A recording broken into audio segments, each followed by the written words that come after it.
Assalamualaikum warahmatullahi taala wabarakatuh. Selamat berjumpa kembali sahabat dengan Sniper Ngesot. Salam satu hobi, salam satu laras, salam situng ate. Syukur alhamdulillah sahabat, semoga hari ini kita tetap diberikan kesehatan, rezeki yang melimpah dan juga halal, agar kita bisa beraktivitas dan juga bisa beribadah dengan baik sahabat. Ini untuk melanjutkan pada episode pertama, yaitu tentang bagaimana kita mencari aman saat kita belusukan sendirian. Maka sekarang saya akan membuat tips sederhana tentang bagaimana jika kita belusukan bersama dengan teman-teman atau yang disebut dengan hunbar atau hunting bareng. Tapi dengan sistem belusukan sahabat, bukan sistem nyanggong. Karena kalau sistem nyanggong mungkin bagi kita itu lebih aman lah ketimbang kita sistem belusukan, kita ngerambu ke tengah hutan, kita kelayapan ke zona-zona yang belum tentu aman bagi kita sahabat. Maka tentu saja keamanan atau keselamatan kita perlu diprioritaskan. Walaupun terkadang sahabat, karena saking asiknya kita melakukan kegiatan hobi ini, kita tidak memikirkan terhadap efek-efek yang terjadi itu.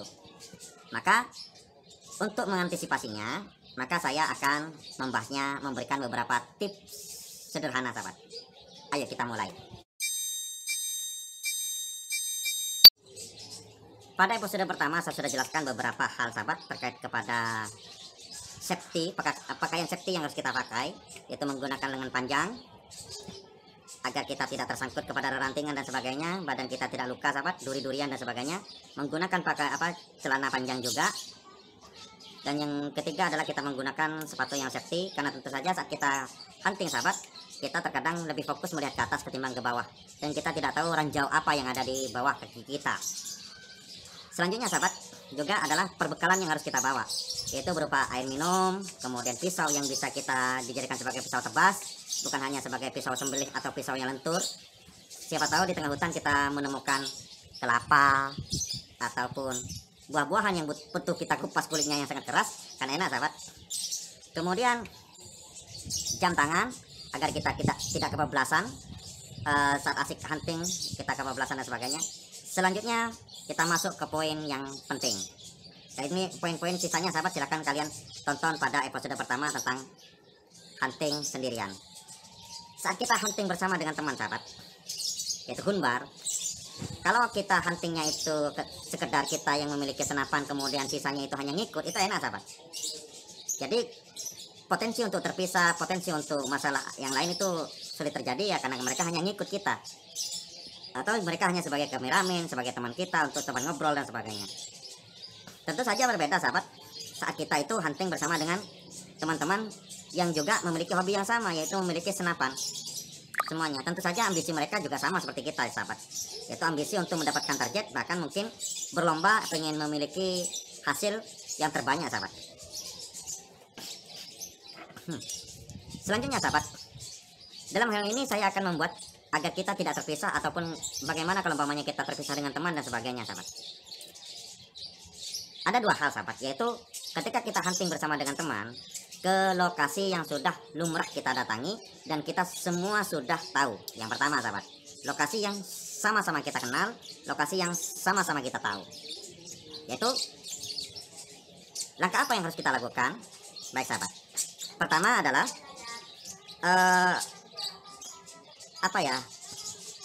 kita bersama dengan teman-teman yang lain tidak mungkin satu frekuensi sahabat, satu ambisi yang sama. Terkadang sahabat, saat kita menganggap di sana ada target, si B menganggap di sana ada target, si A menganggap di sana ada target dan sebagainya, itu berpotensi kita pasti terpisah di tengah hutan itu sahabat. Maka sebelum kita terpisah, kalau kita sudah tahu lokasinya, sebelum kita berangkat, maka kita sepakati dulu dengan teman-teman kita akan ketemu di mana. Gitu. Itu pasti sahabat. Karena terkadang kita terpisah di tengah hutan itu. Umpamanya ya, oh ya nanti kita istirahat di sumur itu umpamanya. Udah kita sepakat, kita tahu semuanya. Sampai di tengah jalan kita sudah terpisah, ternyata sama-sama nggak tahu. Oh, menggunakan handphone enak sahabat. Bro ada di mana bro? Oh ini saya ada di lokasi ini. Oh ya ternyata kita dekat.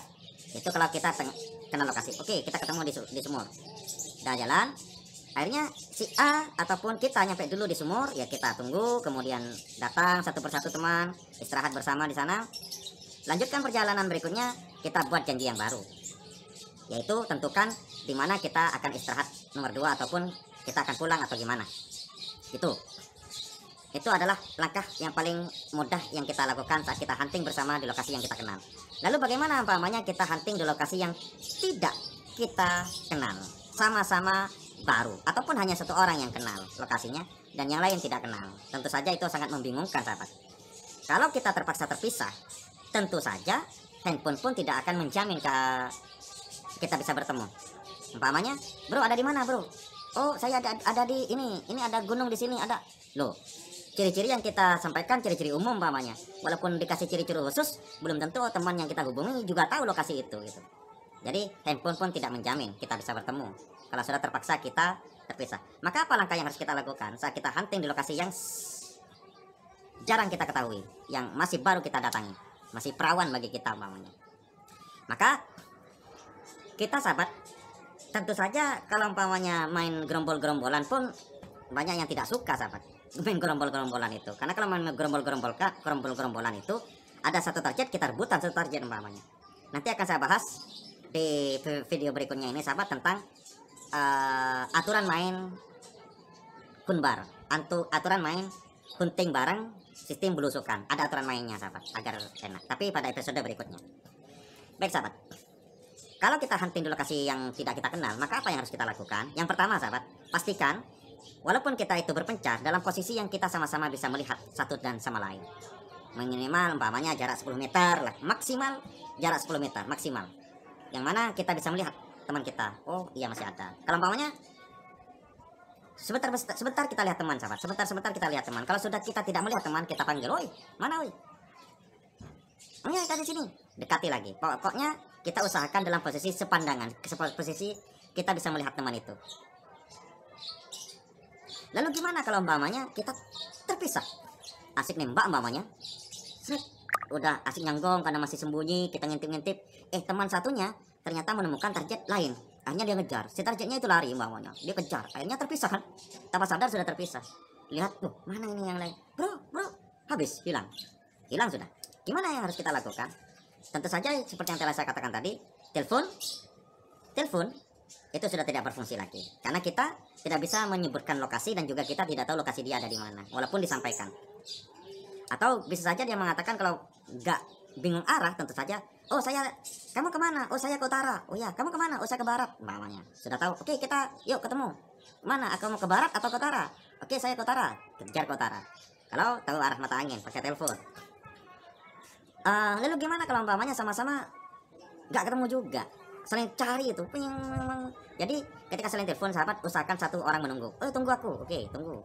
Jangan satu cari, yang satu cari, nggak ketemu, sahabat. Langkah paling aman seperti apa? Maka ketika kalian berangkat bersama dan sama-sama baru, tentu saja mereka akan kembali juga ke tempat mereka start, kan? Pasti kembali ke mereka kita start.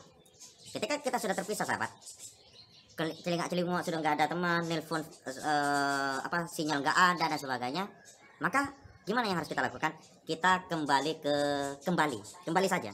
Kita kembali ke jalan yang tadi kita lewati bersama. Waktu masih bersama, sahabat. Ke jalan lokasi yang kita lewati bersama. Nyampe di sana, kalian itu hunting tidak jauh-jauh dari lokasi yang kita lewati bersama. Jalan utamanya lah masih. Ketika masih jalan utama dan kita lewati bersama di sana. Maka kita hunting jangan jauh-jauh di sana, ke utara, ke selatan, ke barat, ke timur dari lokasi itu. Kenapa? Karena bisa saja teman kita juga akan ketika kembali juga akan ke lokasi itu. Ke lokasi jalur pulang lah gitulah. Kita jangan sampai kelayapan sangat jauh, nanti malah bingung, sahabat. Kita kembali lagi ke posisi itu.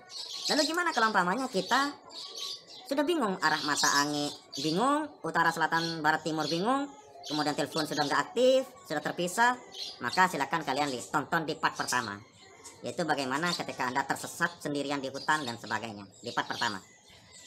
Oke, sahabat, maka seperti itulah.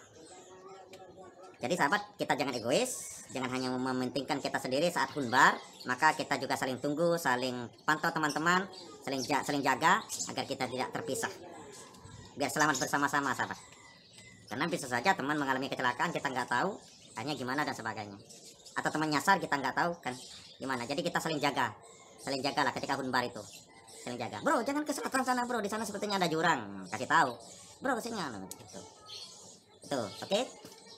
Selamat melakukan aktivitas berburu, sahabat. Semoga menyenangkan, dan jaga diri, jaga lingkungan dengan cara kita jangan terlalu banyak, jangan terlalu memustahkan lah, tapi sisakan beberapa. Dan juga dalam menembak usahakan juga jaga target. Kalau umpamanya target kita itu di jarak yang lurus, ke sebelah sana lurus, bukan ke bawah atau ke atas, sahabat, tapi lurus, pastikan di jarak itu tidak ada orang ataupun perumahan ataupun apapun yang bisa terkena oleh peluru nyasar kita. Oke, kurang lebihnya mohon maaf. Assalamualaikum warahmatullahi wabarakatuh.